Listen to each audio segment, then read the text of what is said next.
দেখো বন্ধুরা, আজকে একটুখানি ওই আমের চাটনি করব।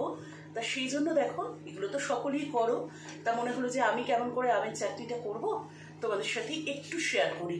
তো দেখো, এখানে কিন্তু আমি মাইক্রোওভেনে এরকম করে একটু নুন দিয়ে এটা আমি কিন্তু গরম করে এই সেদ্ধ করে অল্প সামান্য নুন দিয়ে সেদ্ধ করে নিয়েছি।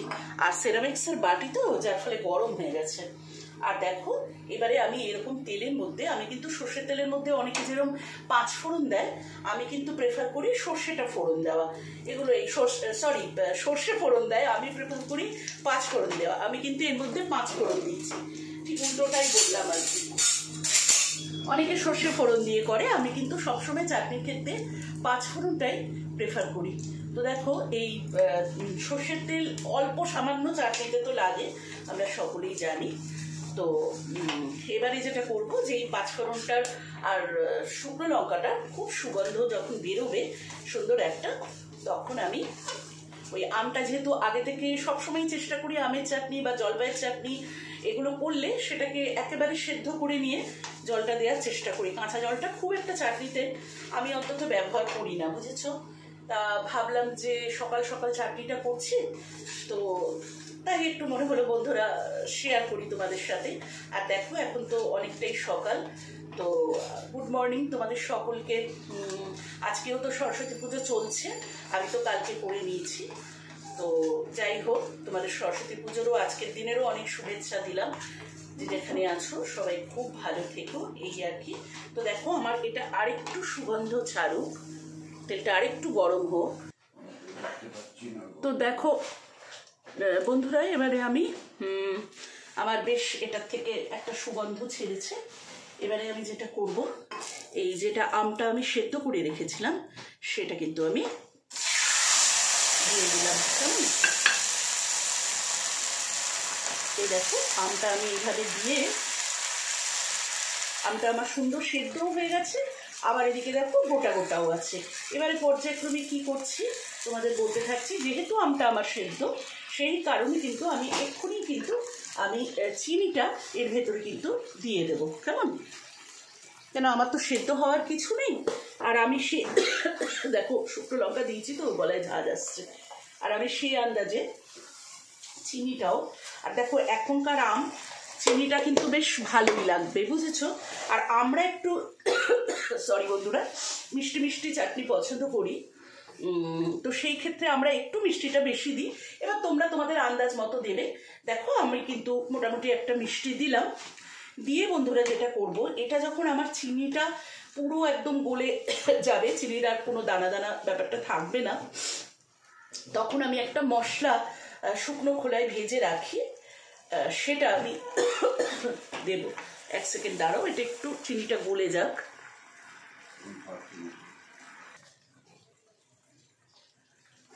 দেখো বন্ধুরা, এবার যেটা আমি করব, এই তোমার চিনিটা আমার প্রায় গলে গলেই আসছে।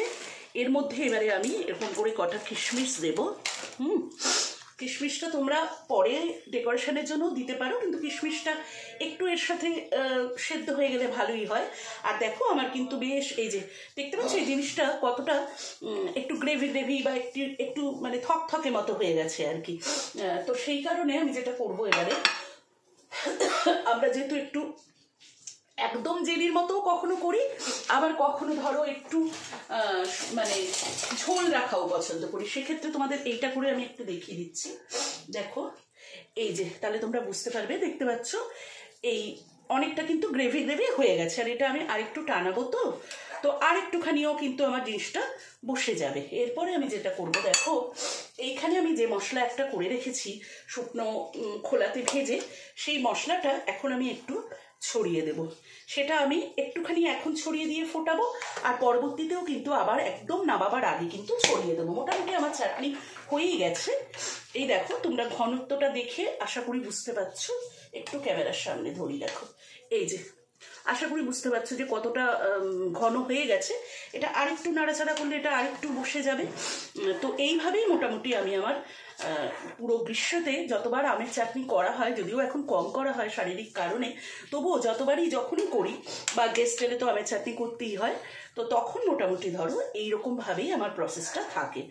আর হ্যাঁ, যেটা বলার, আমি ওই গুঁড়ো মশলা যেটা ওপর থেকে দিলাম, মানে ভাজা মশলা, সেটা কিন্তু আমি আরেকবার দেবো।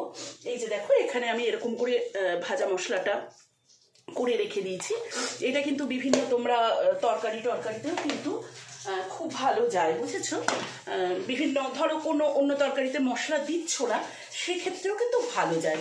তো আমি শুধু এটুকু বলতে পারি তোমাদেরকে যে এই যে মশলাটা আমি করে রেখেছি, তার মধ্যে একটু শুকনো লঙ্কা, একটু জিরে, একটু ধনে, একটু পাঁচফোড়ন, এইগুলো কিন্তু আমরা কি করি, ওই শুকনো খোলায় ভেজে তারপরে গুঁড়ো করে তুমি যদি এরকম কৌটো করে রেখে দাও, বিশেষ করে এই চাটনি, তারপরে তোমার যে কোনো একটা ধরো পাঁচমিশালি মিক্স ভেজ যেটা বলি আমরা, সেগুলোতে, বা কেউ একটুখানি আলুর শুকনো শুকনো তরকারি, সেখানে বিভিন্ন জায়গাতেই এটা তোমাদের খুশি মতো কিন্তু তোমরা ইউজ করতে পারো। তো দেখো বন্ধুরা, এই যে আমার কিন্তু আমও সেদ্ধ হয়ে গেছে, আর এইটুকু গ্রেভি আমি রাখবো, কেন এটা কিন্তু আরেকটু আমার পরে বসে যাবে। আর ভীষণ ভালো লাগে চাটনিটা পরে একটুখানি ঝোল ঝোল রাখলে কি হয়, সেটা খেতে ভালো লাগে, মানে এটা আমাদের ব্যক্তিগত ওপিনিয়ন। এবার তোমরা যদি আরও শুকোতে চাও আরও শুকোবে, বা আরও গ্রেভি রাখতে চাও আরও গ্রেভি অবশ্যই রাখতে পারো। তো দেখো, আমার কিন্তু আজকে রেডি হয়ে গেল আমের চাটনি। এগুলো সকলেই করো, আমি আমার মতো করে একটু তুলে ধরার চেষ্টা করলাম যেভাবে করি। আর আমি কি করবো, যেহেতু আমার চাটনিটা রেডি হয়ে গেছে, আমি আর একটুখানি ভাজা মশলা এর উপরে ছড়িয়ে দিলে কি হবে, ওই যে একটা ঝাল ঝাল, এটা দিলাম বলে আমি কিন্তু এখন একটু গ্যাসটা নিভিয়ে আমি একটু বন্ধ করে রাখছি, তাতে ফ্লেভারটা ভালো হবে। হ্যাঁ, আর একটা জিনিস করবো, এটা আমার দাদু ভীষণ ভালো রান্না করতেন, দাদুকে দেখতাম, সেটা হচ্ছে ওপর দিয়ে কিন্তু আমি একটু এরকম পাতি লেবুর রস আমের চাটনিতে ছড়িয়ে দিলেও কিন্তু জিনিসটা দারুণ হয়। সেটা কিন্তু পরবর্তী পর্যায়ে দিতে হবে, যখন মানে পুরো একদম কমপ্লিট হয়ে যাবে, সেই পর্যায়ে কিন্তু আমি একটু লেবুর রস, একটু ওই গুঁড়ো মশলাটা দিয়ে আমি একদম ঢাকা চাপা দিয়ে দেবো। এটা কিন্তু গ্যাসটা নিভিয়ে দিতে হবে, ঠিক আছে? তো যাই হোক, এই মোটামুটি আজকে আমার ছিল আমের চাটনির ফর্মুলা। তো এখন তাহলে ভিডিওটা রাখি বন্ধুরা, কেন পরবর্তীতে আরও অনেক কাজ আছে। আজকে আমার যে আবার মানে সাহায্যকারী ভাই, সেও আসবে না, ঘরেরও সব কাজ বাকি। তো ঠিক আছে, তো তোমরা যেখানে আছো খুব ভালো থেকো। প্লিজ আমার চ্যানেলটা ভালো লাগলে একটু শেয়ার করো, একটু আমি আশা রাখবো যে একটু ফলো করবে, একটু শেয়ার করবে, একটু লাইক কমেন্ট করবে। আপাতত আমের চাটনি আমার হয়ে গেল।